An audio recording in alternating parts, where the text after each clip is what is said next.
आप राजस्थानी हो तो राजस्थानी लैंग्वेज बोलना चाहिए और यहाँ का खाना खाना चाहिए, यहाँ का चित्र होना चाहिए।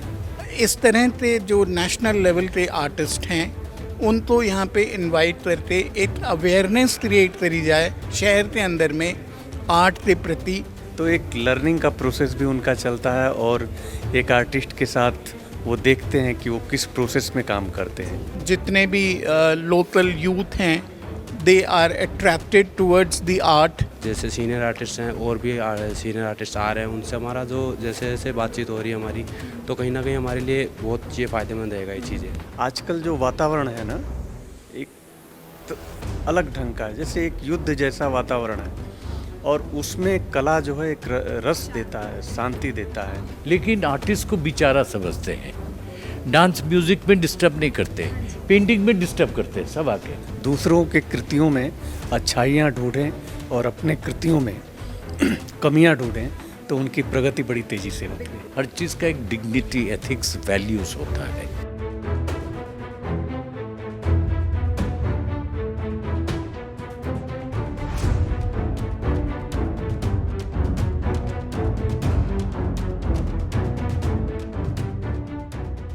आर्ट कैंप ऑर्गेनाइज कराया गया है, तो क्या उपलक्ष्य है इसके पीछे?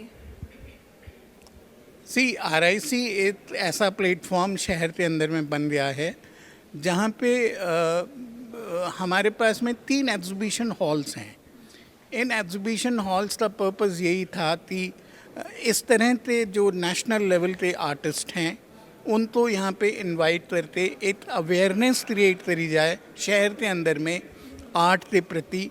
और लोकल और नेशनल एंड इंटरनेशनल आर्टिस्ट यहाँ पे अक्सर आया करते हैं और इस एग्जीबिशन एरिया का यूज़ होता है। आई थिंक हमारा जो पर्पस था वो इससे काफ़ी हद तक अचीव होता है। और जितने भी लोकल यूथ हैं they are attracted towards the art and Rajasthan is full of art and culture. हम किसी तरह से उसको रिवाइव करते, उसको फ्यूचर के लिए, फ्यूचर जनरेशन के लिए एक मिसाल कायम करने की कोशिश कर रहे हैं। स्टूडेंट्स को कैसे अफेक्ट करने वाला है ये? जितने भी आर्ट कॉलेजेस हैं यहाँ पे, आर्ट स्टूडेंट्स हैं, वो सब इन एग्जीबिशंस में आते हैं, एक प्रेरणा लेते हैं कि हमें भी इस तरह से आर्ट को प्रमोट करना है, हमें भी एक नेशनल लेवल का आर्टिस्ट बनना है। आर्टिस्ट बनने के लिए बहुत कुर्बानी देनी पड़ती है, बहुत मेहनत होती है और आई एम ग्लैड कि हम यहाँ पे नेशनल लेवल के रिनाउंड आर्टिस्ट जितने हैं उनको ला पाते हैं, जिससे कि हमारे यूथ जितने भी हैं वो इंस्पायर हों और वो आगे इस काम में बढ़ते रहें। तो सर, यहाँ जो आज आयोजन करा गया है, जो प्रोग्राम यहाँ पर आज कंडक्ट कराया गया है, इसमें स्टूडेंट जो फाइन आर्ट्स के स्टूडेंट्स हैं उनको कहीं ना कहीं बहुत प्रेरणा मिलेगी, तो क्या कुछ आपको लगता है कि कैसे इंस्पायर करने वाला है ये प्रोग्राम स्टूडेंट्स को? देखिए, अभी कई विद्यार्थी तो सारे आर्टिस्टों के साथ, हम लोगों के साथ लगे हुए हैं। हमारे कैनवस पे भी एक आर्टिस्ट, यहाँ के स्टूडेंट, हाँ, उनको मैंने बेस लगाने के लिए बोला है। तो एक लर्निंग का प्रोसेस भी उनका चलता है और एक आर्टिस्ट के साथ वो देखते हैं कि वो किस प्रोसेस में काम करते हैं और काम कैसे शुरू करते हैं, काम कैसे ख़त्म करते हैं, उनका थॉट प्रोसेस क्या है, सोचने का प्रक्रिया क्या है एक कलाकार का, वो सब विद्यार्थी देखते हैं और आगे के लिए उनको एक नई दिशा भी मिलती है। इस तरह के प्रोग्राम्स आपको क्या लगता है कैसा एक्सपोजर दे रहे हैं उनको? देखिए, ये प्रोग्राम तो होना ही चाहिए, केवल आर्टिस्ट के लिए ही नहीं होता है, ये आम जन के लिए भी होता है, क्योंकि आजकल जो वातावरण है ना, एक तो अलग ढंग का है, जैसे एक युद्ध जैसा वातावरण है और उसमें कला जो है एक रस देता है, शांति देता है और सबके अंदर एक भावनाएं आती है जो मानवता को सौहार्द की तरफ ले जाती है। तो ये कला सबके लिए भी ज़रूरी है। जब सब लोग आएंगे, देखेंगे, तो उनके अंदर लगेगा कि हाँ, ये आम चीज़ों से हट करके एक नई चीज़ है और उसमें जो आर्टिस्ट बनाता है उसको भी लोग देखते हैं। उनके अब प्रदर्शनी में तो हम बनी बनाई चित्रों को देखते हैं और जब कैंप में आते हैं तो एक कलाकार साथ में काम करता है, उसके ब्रश चलाने के ढंग को, उसके स्वभाव को, उसके प्रभाव को, सारी चीज़ों को लोग देखते हैं तो एक अलग तरह का एक इफ़ेक्ट जाता है और लोगों को पता चलता है कि जो हम प्रदर्शनी में चित्र देखते हैं उसके पीछे एक कलाकार की क्या मेहनत होती है और क्या सोच होती है।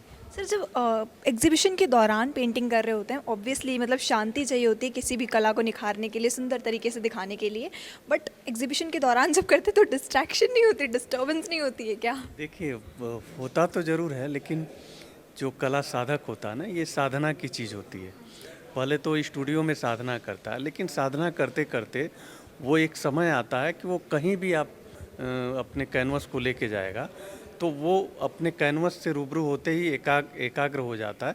फिर दर्शक उनको कोई भी उनको प्रभावित नहीं कर पाते हैं, उन्हें ये डिस्ट्रैक्ट नहीं कर पाते हैं। जैसे आप देखे होंगे कि मंचों पर कलाकार डांस करते हैं, गाना गाते हैं, तो वो उसका अभ्यास तो अकेले में करते हैं, लेकिन वो मंच पे जब करते हैं तो उस बीच में बहुत सारी चीज़ें, कहीं से हुटिंग भी होती होगी, कहीं से कुछ भी होता होगा, लेकिन वो अपने प्रदर्शन को अच्छे से कर जाते हैं। तो वो विजुअल आर्ट के कलाकारों में यही अभ्यास चलता है। वो भी तो स्टूडियो में बनाते हैं और समाज के सामने भी जब आते हैं पूरी साधना करके, तो उन्हें भी अभ्यास सा हो जाता है। सर जो बच्चे आगे फाइन आर्ट्स की तरफ जाना चाहते हैं, इस क्षेत्र में आगे बढ़ना चाहते हैं, उनके लिए क्या कुछ मैसेज आप देना चाहेंगे? देखिए, मैं तो यही मैसेज देना चाहूँगा कि कला के लिए साधना ज़रूरी है और जब तक उनकी साधना चलती रहेगी, कला उनकी आगे प्रगति होती रहेगी। और मैं विशेष रूप से यही कहना चाहता हूँ कि दूसरों के कृतियों में अच्छाइयाँ ढूंढें और अपने कृतियों में कमियाँ ढूंढें, तो उनकी प्रगति बड़ी तेज़ी से होती है। जी, thank you. I have attended many artist camps in India and overseas. तो हिंदुस्तान में पहला आर्ट कैंप शुरू हुआ था कश्मीर में। गुलाम रसूल संतोष ने शुरू किया था 1962 में, which I had attended. I have attended many artist camp, और पहले 1 महीना के लिए होता था कश्मीर में। आजकल 2 दिन 3 दिन 1 दिन के लिए कोई पेंटिंग भेज देते, आते भी नहीं। तो this is a disrespect of art and artist. और जितना गंदगी आया आर्ट वर्ल्ड में, आर्टिस्ट की वजह से आया। आर्ट बायर वगैरह के लिए हम अपना तमीज़ रखें तो बायर ऑन लुका विल। जैसे कि मैं पेंटिंग कर रहा हूँ, मुझे से कोई बात नहीं करना चाहिए ना, आप समझे? जब नहीं, कट से नहीं, कोई डिस्टर्ब होता है। आप अभी मेरा इंटरव्यू कर रहे हो, अभी बीच पे कोई बात करते हो, डिस्टर्ब हो जाएगा ना। तो लाइकवाइज हर चीज़ का एक महत्व होता है, हर चीज़ का एक डिग्निटी, एथिक्स, वैल्यूज़ होता है। तो बड़े बड़े कोई चीज़ का नहीं। अब जब खाना बनाते हो, छौंकते हो, उस पर कोई डिस्टर्ब करे तो छौंकना गड़बड़ हो जाएगा ना। जो तंती कपड़ा बुन रहा है, कोई हैंडीक्राफ्ट काम कर रहा है, कोई अब ड्राइविंग कर रहे हैं, उस पर रास्ते में कोई जा रहा है, आप आपका हस्बैंड के भाई कि किसी से बात कर सकते हैं, डिस्टर्ब हो जाएगा। तो फिर so likewise there has to be a respect for every activity. जब भी काम करे उसमें भाई बहन, हस्बैंड वाइफ, उसका कोई डिस्टर्बेंस नहीं। आपका suppose you have in your family member is a doctor, वहाँ जाके उनके क्लिनिक पे डिस्टर्ब कर सकते हैं? नहीं नहीं नहीं, एकदम नहीं। लेकिन आर्टिस्ट को बेचारा समझते हैं, डांस म्यूज़िक में डिस्टर्ब नहीं करते, पेंटिंग में डिस्टर्ब करते हैं सब आके। गुचरू बुचरू इधर देखो, कितना देखो, कोई देख रहा है काम, कोई देख रहा है, देखो सब इधर उधर बात कर रहे हैं। तो देखते ना, मैं अभी आया हूँ बहुत साल के बाद, राजस्थान बहुत दफ़ा पहले आया हूँ, बहुत जगह, बाड़मेर, ये वो, बहुत जगह। और मैं तो भूल गया था, अभी ये मेरा रिज्यूमे देख के याद आ रहा है। और कुछ आर्टिस्ट दोस्त जिनको मिला था पहले, वो उनके थ्रू मुझे याद आ रहा है कहाँ है। तो हर एक काम का एक क्या बोलते हैं उसको, एक नम्रता होना चाहिए। जब ये कोई पेंटिंग करता है उसको डिस्टर्ब नहीं करना चाहिए। अच्छा, म्यूजिशियन, डांसर वगैरह वो सब पब्लिक में काम करते हैं। पेंटर्स में पब्लिक में कभी काम नहीं करता। आर्टिस्ट कैंप में क्या होता है, एक बात लिख के रखना कि पब्लिक को आने के लिए शाम को होता है, पेंटिंग करते वक्त कोई नहीं आना चाहिए। हमारे कंटेम्प्रेरी जो आधुनिक लोग हैं बहुत खतरनाक गंदे हैं।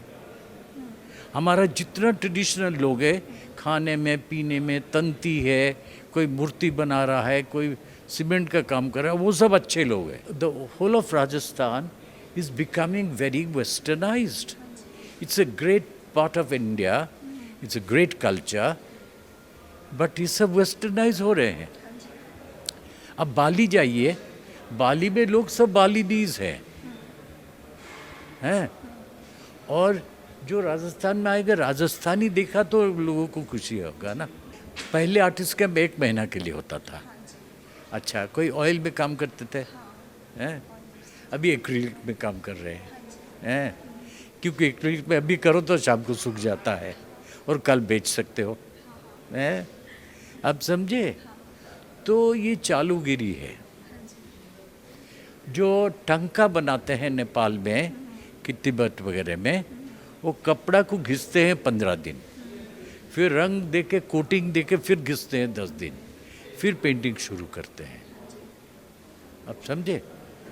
तो हर चीज़ का एक बुनियाद है, एक रिस्पेक्ट है काम का। ये एग्जीबिशन जो है ये आपको प्रैक्टिकल एक्सपोजर दे रहा है कहीं ना कहीं फाइन आर्ट्स की दुनिया में, तो कैसे वो आपके लिए इन फ्यूचर हेल्पफुल होगा या अभी हेल्पफुल वो हो रहा है? मेरे तजुर्बे से मेरे को ऐसा लगता है कि अगर जैसे मैं यहाँ आया हूँ, मेरे को यहाँ बुलाया गया, तो मैं काफ़ी सीनियर आर्टिस्ट हैं, जैसे सुनील सर हैं, तो मेरा कांटेक्ट बात हुई, मेरी सर से जान पहचान हुई। तो ये चीज़ें मेरे को लगता है कहीं ना कहीं फ्यूचर में हमारे काम आ सकती है ये चीज़ें। जैसे सीनियर आर्टिस्ट हैं और भी सीनियर आर्टिस्ट आ रहे हैं, उनसे हमारा जो जैसे जैसे बातचीत हो रही है हमारी, तो कहीं ना कहीं हमारे लिए बहुत ये फ़ायदेमंद रहेगा ये चीज़ें। तो कितने टाइम से कर रहे हो अभी आप ये फाइन आर्ट्स? मेरे को फ़ाइन आर्ट मेरी बैचलर डिग्री हो चुकी है और मास्टर्स मेरी कंप्लीट हुई है अभी जस्ट, और मैं वैसे 6 साल से फ़ाइन आर्ट में हूँ, अभी वर्क कर रहा हूँ। स्टूडेंट्स जो चाह रहे हैं फाइन आर्ट्स की दुनिया में कदम रखना, मतलब 12th हुई है और अभी आगे in future they are looking forward जी। कि वो इस क्षेत्र में आए, तो उनको क्या कुछ मैसेज रहेगा? मेरी तरफ से उनका यही बोलना, मेरी तरफ से उनको मैं यही बोलूँगा कि फ्यूचर बहुत अच्छा है, बहुत अच्छा स्कोप है। अगर आप मेहनत करो उसी फील्ड में जिसको आप बहुत अच्छे से कर सकते हो, जिस चीज़ को अगर आप उसमें दिल से मेहनत कर रहे हो तो इस चीज़ में बहुत अच्छा स्कोप है। मैं देख रहा हूँ जैसे सर का भी है, मैं अभी हमें भी मोटिवेशन मिल रहा है सर से, इनको देख के हमें मोटिवेशन मिलता है। तो मेरा बोलना यही होगा कि अगर आप जो चीज़ दिल से चाहते हो उस चीज़ को, तो उसके लिए मेहनत करो, पूरा टाइम पूरा दो उसको अच्छे से, बहुत मेहनत होगी, लगन होगी, तो ऑटोमेटिक उसमें सक्सेस मिल सकती है।